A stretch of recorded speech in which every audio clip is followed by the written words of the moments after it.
Pulitzer Prize-winning novelist Cormac McCarthy died today at his home in Santa Fe, New Mexico. His books often focused on loss and bloodshed, set everywhere from the American West to the South to a post-apocalyptic world. Throughout his long career, he wrote novels that could be bleak and violent, but that were also hailed for his beautiful prose. They were often suffused with moral ambiguity. That included some of his best-known works, such as No Country for Old Men, All the Pretty Horses, and The Road. Critics likened him to Faulkner, Hemingway, and Melville. Joining us now is writer Walter Kirn, the author of many novels, including Up in the Air, and he's also a literary critic himself. Thank you for being with us. Cormac McCarthy, as we said, was one of our greatest writers, known for his violent and bleak depictions, his sort of dark view of the human condition. But in his own way, he never really wrote an uninteresting sentence. What informed his approach to writing? Well, Cormac McCarthy was kind of a hybrid of the great American novelists of the last 150 years. Um, for some reason, he channeled in an authentic way, not as though he were copying others. Everybody, like you say, from Melville on, really. He was a very masculine novelist. I think that needs to be noted, though his last novel was narrated by a female character, something he'd been preparing for 50 years. So he was very settled in his tradition. He had absorbed all the great writing, and somehow he managed to channel it in a new way as though it came from his deepest self. It was as though he was a river that all the other rivers flowed into. Hmm.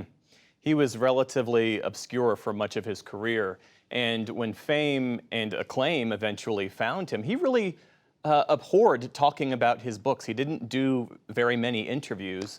Is it fair to say that he was the most, I guess, celebrated reclusive writer since J.D. Salinger? I mean, what accounted for it?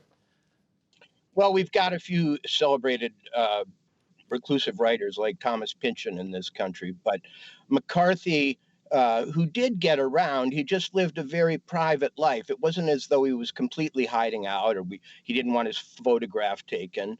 Um, but he was hard to meet. You had to go to Santa Fe.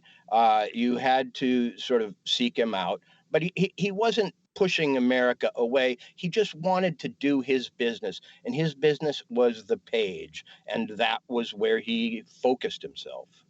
You, as I understand it, reviewed all of his books. What lines or passages stuck with you, resonated with you? Oh, no, I can't claim to have reviewed all of them, but I've reviewed quite a few of them. You know, McCarthy wrote every genre. He wrote a great suspense novel in, No Country for Old Men. He wrote a great sort of historical, almost horror novel in Blood Meridian, and he wrote a dystopian science fiction novel in The Road. And I think The Road is probably the novel that I think of most these days because it dealt with war and an uncertain future and perhaps an apocalypse on the horizon for a country much like the United States. So it's a very haunting book, and the very end of it, I think, where he looks back at the American landscape through a clear trout stream back into the primeval pre-civilization of this continent, really sticks with me now.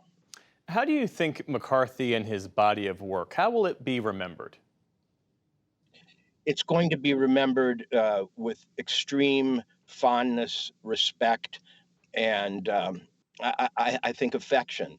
He was a popular novelist. Once he got going with all the pretty horses in the early 90s, he became a best-selling American novelist whose books were made into movies and whose work became familiar. And when he died today, it wasn't just literary people who, started texting me and saying, "Oh my gosh, can you believe it?" It was people of all kinds. The general reader. We don't think that the general reader maybe exists in the United States anymore, but she does, he does, and they do. And Cormac wrote for all of them. Hmm. How then does his imprint, does his influence show up in contemporary writing? Well, in some ways, he was a writer of ancient prose. He sounded at times like the Bible. He sounded at times like ancient philosophical texts. He really combined knowledge of the past and present in a way few do here. And I think he'll be remembered as a kind of gold standard for a very laconic, strong, minimalist American prose. Though his early books were anything but minimalist. I mean, Hmm. if you look at Blood Meridian, it was a book that might have been written by, a mad prophet of the desert in, the year zero. Walter Kern, thanks so much for joining us as we acknowledge and pay tribute to the many contributions of Cormac McCarthy. Thank you.